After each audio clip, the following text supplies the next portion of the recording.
outside the Test Control Center at NASA's John C. Stennis Space Center in South Mississippi, where, in approximately 6 minutes, we invite you to witness the hot fire test of an RS-25 rocket engine on the A1 test stand. I'm Paul Foreman with the NASA Office of Communications here at Stennis. The RS-25 engine powered the space shuttle during 30 years of operation. These same engines will power NASA's Space Launch System core stage, launching astronauts on missions into deep space and eventually to Mars.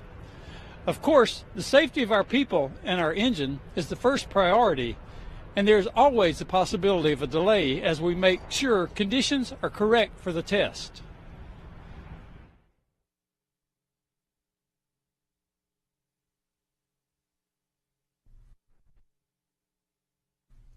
Four RS-25 engines will help power the Space Launch System, or SLS, at launch, providing a combined 2 million pounds of thrust.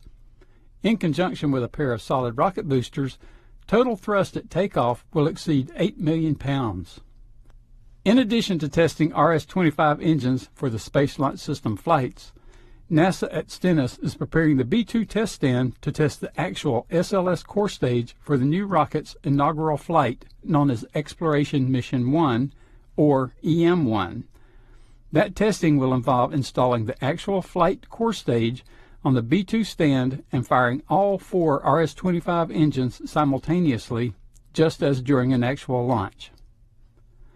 The B-2 test stand was originally built to test Saturn rocket stages that propelled humans to the moon during the Apollo program.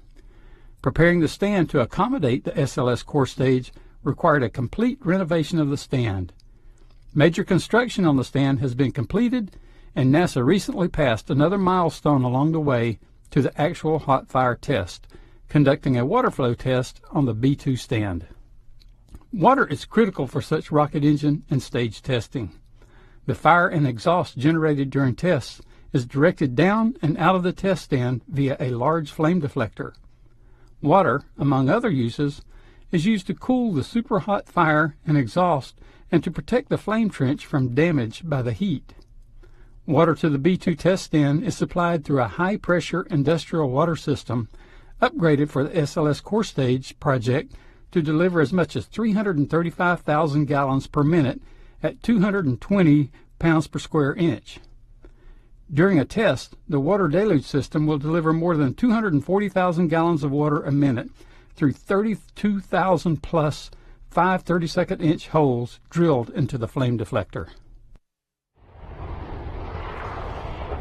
Back on the A1 test stand, preparations for today's RS-25 test appear to be progressing smoothly.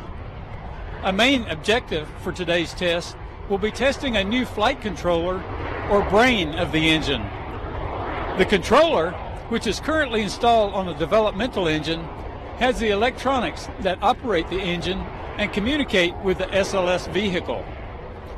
Once test data is certified, the engine controller will be removed and installed on a flight engine in preparation for flight of SLS and the Orion spacecraft. We're getting close to test now, so let's go back to coverage of today's hot fire test of an RS-25 rocket engine.